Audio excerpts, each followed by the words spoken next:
दोस्तों 17 दिसंबर 2024 को लोकसभा में एक बिल इंट्रोड्यूस किया गया जिसने पूरे भारत में एक पॉलिटिकल बैटल को जन्म दिया। One nation one election.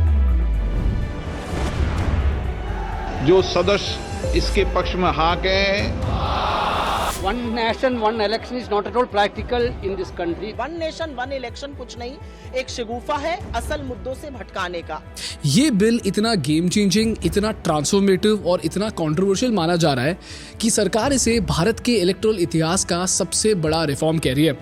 लेकिन जहां एक तरफ बीजेपी इसे एक इकोनॉमिक मास्टरस्ट्रोक बता रही है, वहीं दूसरी तरफ विपक्ष इसे लोकतंत्र का विनाश कह रही है।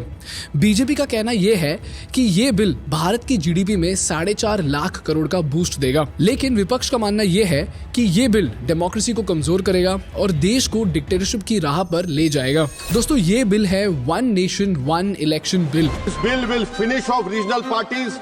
This bill is only brought in to massage the ego of the supreme leader. इनको लगता है कि प्रधानमंत्री मोदी जी पर के प्रचार से ये पूरे ये भारत के चुनाव को छीनेंगे, तो हम ये चोरी नहीं होने देंगे। आज है वन इलेक्शन वन नेशन, फिर होगा वन नेशन वन पार्टी और फिर होगा one nation one leader. It is not an election reforms. It is just a fulfillment of one gentleman's desire and dream. Nothing more than that. लेकिन जब हमारे media houses को देशवासियों को जागरूक और शिक्षित करना चाहिए, तभी मीडिया ने इस मुद्दे को टीआरपी का तमाशा बना दिया है। इसीलिए हमने ये डिसाइड किया कि हम रिसर्च पेपर्स, सरकारी रिपोर्ट्स और इस पॉलिसी के क्रिटिक्स के आर्टिकल्स को पढ़कर आप तक पूरी सच्चाई लेकर आएंगे। तो दोस्तों, आज हम इस एपिसोड में समझेंगे कि ये वन नेशन वन इलेक्शन कैसे काम करेगा, क्या ये सच में हमारी इकोनॉमी को बूस्ट करेगा, विपक्ष इसे डेमोक्रेसी के लिए खतरा क्यों कह रही है, और क्या ये सच में एक मास्टर स्ट्रोक है कि नहीं, जानेंगे इस एपिसोड में। It's one of the BJP's distractions. It's a one nation, one election bill. Please vote for India. एक देश एक चुनाव।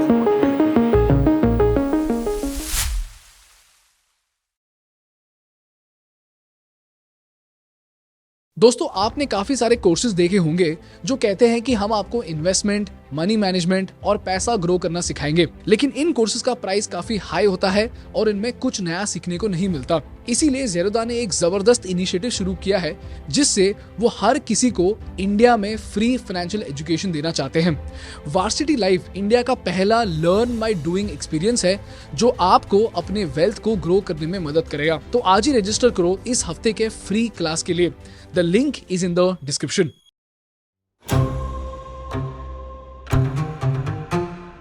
दोस्तों, शुरुआत करते हैं बेसिक से। One nation one election bill एक प्रपोजल है जिसमें सारे इलेक्शंस सिंक्रोनाइज कर दिए जाएंगे, यानी लोकसभा और स्टेट असेंबली इलेक्शंस सब एक साथ हर 5 साल में कंडक्ट होंगे। लेकिन अगर हम अपना आज का इलेक्शन सिस्टम देखें तो हर साल कई सारे इलेक्शंस होते हैं। फॉर एग्जाम्पल 2024 में पहले लोकसभा के इलेक्शंस हुए, फिर तुरंत जम्मू एंड कश्मीर, हरियाणा, महाराष्ट्र और झारखंड के इलेक्शंस अलग अलग महीनों में हुए। और इसके अलावा म्युनिसिपैलिटीज और पंचायत के छोटे छोटे इलेक्शंस तो लगभग हर समय कहीं ना कहीं होते ही रहते हैं। अब सवाल ये उठता है कि अलग अलग महीनों में इलेक्शंस होने में समस्या क्या है और बीजेपी इसे बदलने पर इतना जोर क्यों दे रही है। So let's get together and sort of have elections together. One India, let's change the name of India. It's all distraction. We know it. We understand it. And we're not going to let them do it. दोस्तों, पहला मुद्दा है governance slowdown. जब भी देश election mode में जाता है, मॉडल कोड ऑफ कंडक्ट की वजह से गवर्नेंस स्लोडाउन हो जाता है। और अगर आपको एमसीसी के बारे में नहीं पता तो आपको बता दें कि एमसीसी यानी मॉडल कोड ऑफ कंडक्ट ऐसी गाइडलाइंस हैं जो इलेक्शंस को फेयर और फ्री रखने में मदद करते हैं। लेकिन इस प्रोसेस में पॉलिसी मेकिंग और डेवलपमेंट प्रोजेक्ट्स को रोक दिया जाता है। तो मॉडल कोड ऑफ कंडक्ट के समय सरकारी स्कीम्स अनाउंस नहीं होती और नए प्रोजेक्ट्स लॉन्च नहीं होते। और ये पॉज कुछ दिनों का नहीं बल्कि कई महीनों का होता है। कि देश ने बार बार चुनाव इस देश की प्रगति में रुकावट बन रहे हैं, गतिरोध पैदा कर रहे हैं। आज कोई भी योजना को चुनाव के साथ जोड़ देना आसान हो गया है, क्योंकि हर 3 महीने 6 महीने कहीं न कहीं चुनाव चल रहा है। कोई भी योजना जाहिर करोगे आप तो मीडिया में देखेंगे, चुनाव आया तो फलाना हो गया, चुनाव आया तो फलाना हो गया। हर काम को चुनाव के रंग से रंग दिया गया है। और एक रिपोर्ट के मुताबिक 2017 में बिबेक डेब्रॉय और किशोर देसाई ने यह देखा कि लोकसभा और अलग अलग स्टेट इलेक्शंस के कारण 7 महीनों तक गवर्नेंस रुका रहा। लोकसभा इलेक्शंस के लिए 3 महीने और अलग अलग स्टेट इलेक्शंस के लिए 4 महीने। और मॉडल कोड ऑफ कंडक्ट सिर्फ प्रोजेक्ट्स को डिले ही नहीं बल्कि पब्लिक इन्वेस्टमेंट्स भी स्लो कर देती है। तो इस दौरान स्कूल्स, हॉस्पिटल्स और रोड्स के लिए फंड्स अटक जाते हैं। जैसे महाराष्ट्र में यह पाया गया कि कैंपेन, पोलिंग और गवर्नेंस पैरालिसिस के कारण 5 साल की टेन्योर में 300 दिन काम रुका रहा। अब जरा सोच के देखिए, 300 दिन यानी एक पूरा साल गवर्नेंस और प्रोजेक्ट्स अटके रहे। ये वन नेशन वन इलेक्शन का पहला मुद्दा है। दूसरा मुद्दा है इलेक्शन का खर्चा। दोस्तों, आपको ये सुन के हैरानी होगी कि 2019 के लोकसभा इलेक्शन का कॉस्ट था 60,000 करोड़ और अगर आप अलग अलग स्टेट और लोकल इलेक्शंस के खर्चे जोड़ दें तो ये अमाउंट और भी बढ़ जाता है। और हर इलेक्शन में पुलिस और सिक्योरिटी फोर्सेस व्यस्त रहते हैं, स्कूल पोलिंग स्टेशंस में बदल दिए जाते हैं और लोकल ऑफिशियल्स अपना जरूरी काम छोड़कर इलेक्शन ड्यूटीज पर लग जाते हैं। तो कई सारे गवर्नमेंट सर्विसेज डिले हो जाती हैं और देश का सिस्टम वीक हो जाता है। तीसरा मुद्दा है पॉलिटिशियंस का फोकस। दोस्तों, जब हर 3 महीने में इलेक्शंस होते रहते हैं तो पॉलिटिशियंस अपना ध्यान गवर्नेंस पर कम और इलेक्शंस पर ज्यादा देते हैं और इसका सबसे बड़ा नुकसान उठाता है देश का आम आदमी। इन्हीं कारणों की वजह से बीजेपी कहती है कि अगर वन नेशन वन इलेक्शन लागू होता है तो सरकार ज्यादा दिन तक काम कर पाएगी, पॉलिटिशियंस इलेक्शन से ज्यादा गवर्नेंस पर फोकस कर पाएंगे और देश के 4.5 लाख करोड़ बच जाएंगे। तो अब सवाल ये उठता है कि अगर ये बिल इतना परफेक्ट है तो विपक्ष इसके खिलाफ क्यों है? तो उसको नहीं मानते, ये नहीं चलने वाला है, ये डेमोक्रेसी को टिकाना है, तो जब जब चाहिए तब इलेक्शन करना पड़ेगा। It is not at all practical in this country. One nation one election कुछ नहीं, एक शगुफा है असल मुद्दों से भटकाने का। It's one of the BJP's distraction strategies. One nation one election, one nation, अरे हमको क्या मिलेगा वन इलेक्शन की, 10 इलेक्शन की, 12 इलेक्शन। चलिए इसको भी डिटेल में समझते हैं। दोस्तों, विपक्ष ने कुछ चैलेंजेस पेश किए हैं जिससे देश को फायदा कम और नुकसान ज्यादा हो सकता है। इसका पहला प्रॉब्लम है कॉन्स्टिट्यूशनल एंड लीगल हर्डल्स। दोस्तों, अगर भारत को एक साथ चुनाव करना है तो सबसे बड़ी समस्या यह है कि हर राज्य की असेंबली अपने अलग टेन्योर पर चलती है। तो सवाल ये उठता है कि क्या हम जबरदस्ती राज्य की असेंबलीज को उनका टेन्योर खत्म होने से पहले ही तोड़ दें या फिर हर स्टेट में प्रेसिडेंट्स रूल लगाकर सेंटर को पूरा का पूरा कंट्रोल दे दें। ये दोनों ऑप्शंस सिर्फ कंट्रोवर्शियली नहीं, खतरनाक भी है। और ये तो बस शुरुआत है। अगर इस सपने को पूरा करना है तो हमें संविधान के कम से कम 5 आर्टिकल्स यानी आर्टिकल 83, आर्टिकल 85, 172, 174 और 356 को बदलना होगा। लेकिन यहाँ भी एक और बड़ी समस्या है। ये सिर्फ तभी संभव है जब कम से कम 50% राज्य इस बदलाव को अप्रूव करें। अब जरा सोचिए, भारत जैसे डाइवर्स पॉलिटिकल सिस्टम में जहां हर स्टेट की अपनी पॉलिटिक्स और अपने इंटरेस्ट हैं, क्या ये सब इतनी आसानी से हो पाएगा? यही वो सवाल है जो हमें सोचने पर मजबूर करता है। दूसरी बड़ी समस्या है राष्ट्रीय और राज्य के मुद्दों का मिलन। दोस्तों, भारत में हर राज्य की अपनी पहचान है, अपनी समस्याएं हैं और अपनी आवाज है। लेकिन वन नेशन वन इलेक्शन के मॉडल में ये डर है कि राष्ट्रीय मुद्दों के शोर में राज्य की आवाज दब जाएगी। एक रिसर्च पेपर कहता है कि अगर चुनाव एक साथ होते हैं तो 77% चांस है कि वोटर एक ही पार्टी को सेंटर और स्टेट के लिए चुनेगा। और इसके लिए 2014 का ही एग्जाम्पल लेते हैं। जब बीजेपी की राष्ट्रीय लहर ने लोकसभा चुनाव में जीत हासिल की, उसके बाद हरियाणा के विधानसभा चुनाव आए, लेकिन बेरोजगारी और किसानों के दुख जैसे लोकल मुद्दे मोदी लहर के नीचे दब गए और इसका परिणाम ये था कि बीजेपी ने हरियाणा में भी अपना झंडा गाड़ दिया। The Congress has been completely decimated in its stronghold of Haryana, and for the BJP, the Modi wave still intact in the state as the Saffron Party crosses the halfway mark very comfortably. Tamil Nadu का एक और उदाहरण लेते हैं, जहां DMK और AIADMK जैसे regional parties लोगों के लिए कावेरी वाटर डिस्प्यूट और तूतुकुड़ी प्लांट के मुद्दों पर लड़ती है। It is shocking to us. There is no water. How to bring water? How to release water? It is very difficult. Karnataka is not the owner of Kaveri. That is the international understanding. Nobody can claim that this river is mine. लेकिन अगर चुनाव राष्ट्रीय cycle के साथ होते हैं तो क्या ये मुद्दे महंगाई जैसे राष्ट्रीय मुद्दों के सामने टिक पाएंगे? क्या तमिलनाडु और केरला जैसे राज्यों के किसान, मजदूर और छोटे व्यापारी अपनी आवाज उठा पाएंगे? तो ऑपोजिशन ये सवाल उठाता है कि अगर नेशनल पार्टीज हर चुनाव को अपने कब्जे में कर लेंगे तो भारत के संवैधानिक संतुलन का क्या होगा? क्या तमिलनाडु अपने किसानों के हित के लिए लड़ पाएगा? क्या झारखंड और ओडिशा के आदिवासी अपने हक के लिए खड़े हो पाएंगे, या उनकी आवाज राष्ट्रीय मुद्दों के बोझ में दबा दी जाएगी? ये सवाल सिर्फ ऑपोजिशन का ही नहीं बल्कि हर उस इंसान का है जो भारत की डेमोक्रेसी को जीवित और सुरक्षित देखना चाहता है। तीसरा मुद्दा जो ऑपोजिशन उठाता है वो ये है कि फ्रीक्वेंट इलेक्शंस यानी बार बार होने वाले चुनाव चाहे महंगी हो, लेकिन ये सरकारों को उनके पूरे टेन्योर के दौरान जनता के सामने अकाउंटेबल ठहराती है। और इसका सबसे बेहतरीन उदाहरण है उत्तर प्रदेश। दोस्तों 2022 में योगी आदित्यनाथ जी ने बड़े बहुमत के साथ यूपी विधानसभा चुनाव जीत लिया, लेकिन 2024 के लोकसभा चुनाव में जनता ने अपना डिसअपॉइंटमेंट एक्सप्रेस किया। तो जहां बीजेपी के पास 2019 में 62 सीट्स थी, वो गिरकर 33 सीट्स पर आ गई। In 2019, the BJP swept it. They swept UP and they won 62 out of the 80 seats. But this time the BJP slipped up. ये दिखाता है कि वोटर्स मिड टर्म इलेक्शंस का यूज अपने डिसअपॉइंटमेंट को एक्सप्रेस करने के लिए करते हैं और स्टेट और सेंट्रल इलेक्शंस में अलग अलग पार्टी को चुनने का फैसला लेते हैं। लेकिन एक देश एक चुनाव के तहत सिर्फ 5 सालों में एक ही बार चुनाव होंगे तो जनता के पास अपनी आवाज उठाने का जरिया नहीं होगा। तो ऑपोजिशन कहता है कि एक देश एक चुनाव से एफिशिएंसी तो मिलेगी, लेकिन अकाउंटेबिलिटी खत्म हो जाएगी। तो चुनाव जनता के लिए एक जरिया है अपने हक की आवाज उठाने का, सरकारों को उनकी गलतियों का एहसास दिलाने का। लेकिन अगर ये जरिया सिर्फ 5 साल में एक बार दिया गया तो क्या भारत के लोगों का लोकतांत्रिक अधिकार वास्तव में सुरक्षित होगा? तो इन सारे मुद्दों को ध्यान में रखते हुए सवाल ये उठता है कि जब एक देश एक चुनाव जैसे पॉलिसी के सामने इतनी सारी चुनौतियां हैं तो बीजेपी का एग्जीक्यूशन प्लान है क्या? दोस्तों इसके लिए बीजेपी ने एक फेज्ड प्लान बनाया है।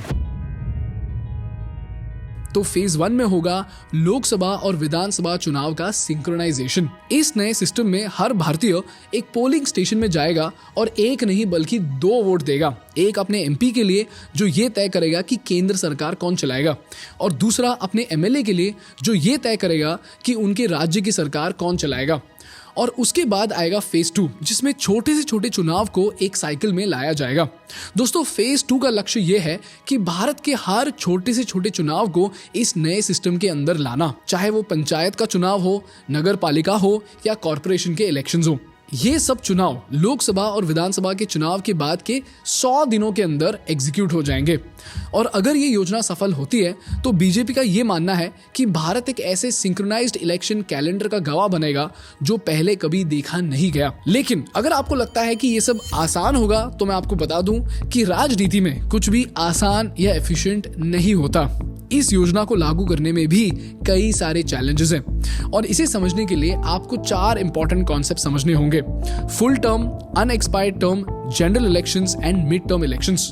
दोस्तों मैं जानता हूं कि ये टर्म्स काफी टेक्निकल और बोरिंग लगते हैं, लेकिन चिंता मत कीजिए, मैं आपको एकदम सिंपल तरीके से समझाऊंगा और आपको सब कुछ समझ में आ जाएगा। तो पहले शुरू करते हैं फुल टर्म और जनरल इलेक्शन से। मान लो साल है 2024 जब आप अपने लोकसभा एमपी और स्टेट एमएलए को चुनेंगे। तो सेंट्रल और स्टेट गवर्नमेंट अपनी यात्रा एक साथ शुरू करेंगी और पूरे 5 साल का टर्म पूरा करेगी, यानी 2029 में उनके टर्म्स खत्म हो जाएंगे। और फिर 2029 में वोटर्स वापस आएंगे, अपने वोट्स डालेंगे और साइकिल रीसेट हो जाएगा। तो बन गया ना एक स्मूथ और परफेक्ट सिस्टम। लेकिन दोस्तों एक और बात हमेशा याद रखना, राजनीति में कुछ भी स्मूथ या परफेक्ट नहीं होता।